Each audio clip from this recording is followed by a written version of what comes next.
after a few relaxing days on the Amalfi Coast, we have made our way up to the central part of the country in the beautiful city of Rome.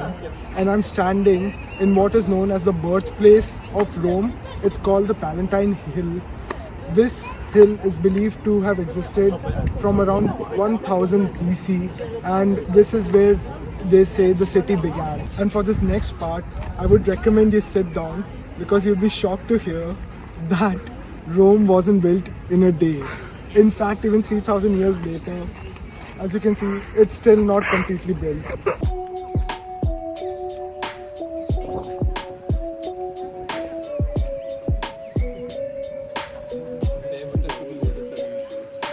And right across the Palatine Hill is this place called the Roman Forum, which has a lot of different burial sites of different emperors and temples built on top of them. Like you can see that big temple there. And this temple is built on top of one very famous emperor that you must have heard of. His name is Julius Caesar. So underneath that lies the body of Julius Caesar. If you come to Rome, I would highly recommend you come to the Roman Forum. The views all around me are pretty incredible.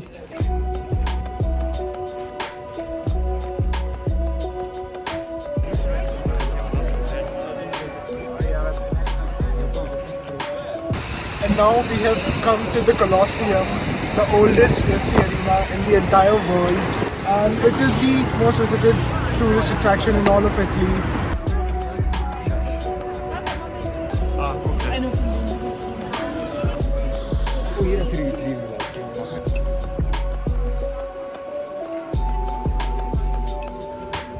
And that is where all the gladiator fights used to happen. So you might have watched the movie Gladiator, and in that they depict that all the fights used to end with a death, but that's not necessary. Some gladiator fights used to end without somebody dying as well. Think of it like a boxing match. There used to be a mediator, there were some rules, and a lot of gladiators have had long careers with few losses as well. So one interesting bit is that the prisoners were sentenced to death by gladiators. So they would be left unarmed at the center of the arena, and the gladiators would just kill them.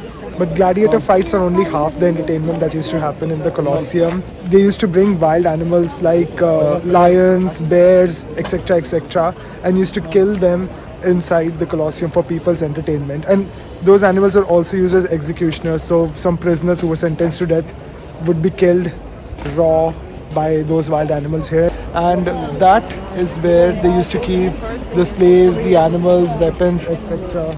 The underground tunnels that you see right there. So I'm confused. I'm trying to compare it to a football stadium. My friends and I are debating whether Stamford Bridge, the stadium for Chelsea, is bigger or smaller than this. I think Stamford Bridge is smaller. This definitely looks bigger. This can seat 50,000 people. Stamford Bridge can only seat 43,000, but I think this is smaller than Wembley.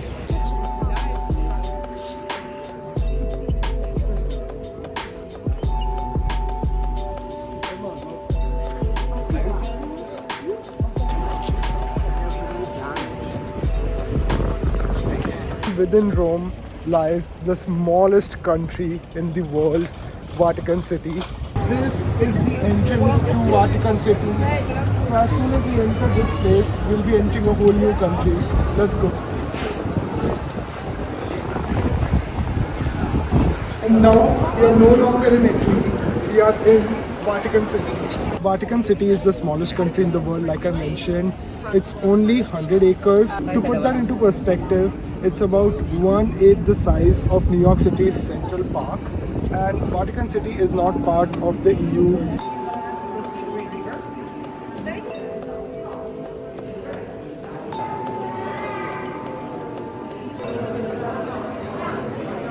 So I suppose that's where the Pope plays tennis, although it's not in a very good condition at all.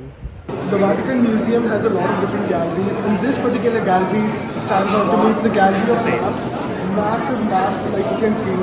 And this particular map is of the Campania region, basically the Amalfi Coast region where we were in before. So there was a friendly match between Italy and Argentina in Rome, and as part of that they got to meet the Pope and gifted them their jerseys, and this is Lionel Messi's actual jersey. and you can even see his sign right there in the center. And now I'm standing in front of St. Peter's Basilica in St. Peter's Square, and if you want to see the Pope, he appears there on all Sundays at midday. Today is actually Good Friday, so it's the Easter long weekend, and this week is considered as a holy week in Christianity. Good Friday was the day when Christ was crucified, so it's considered as a very solemn day, and in Italy it's called Holy Friday. And there's a special mass that happens inside the basilica, but you need tickets for that are sold much in advance. I think they are free. So the reason why the Vatican became its own separate country is because the popes and the Italian government had this feud going on for a very long time. The Pope wanted to have a say in the Italian government matters and vice versa. And so came the treaty in 1929 that declared Vatican as its own country. The Italian government cannot come inside the country and arrest the Pope for whatever things they might end up doing that may not be alright with the Italian rules. Vatican City is not completely surrounded by walls. You can see this area.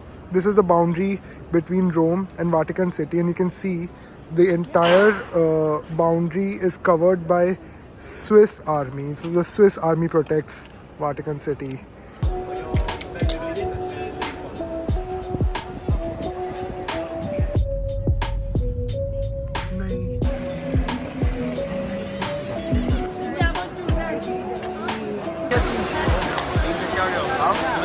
Now we have come to one of the hotspots in the city, the Trevi Fountain, and it's very common here to throw coins with your right hand above your left shoulder.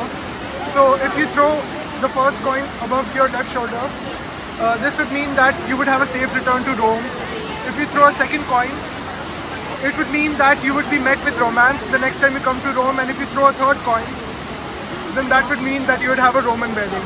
All these coins are donated to charity, and roughly around 3,000 euros worth of coins are collected every day from the fountain.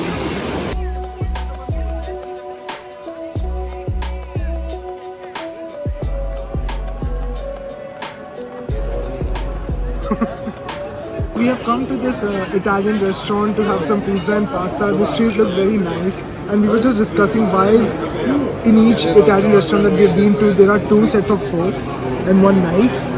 And the main reason behind that is because the first fork is supposed to be used for your salad or your first course, and the bigger fork and knife are supposed to be used for your second course, which is generally the pasta or pizza that you are having.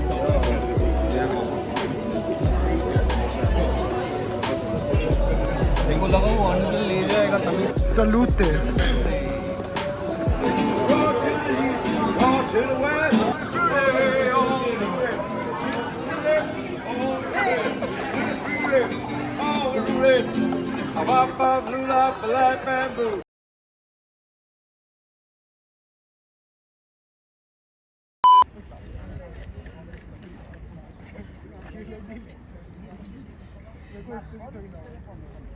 Because you'll be shocked to hear that Rome wasn't built in a day.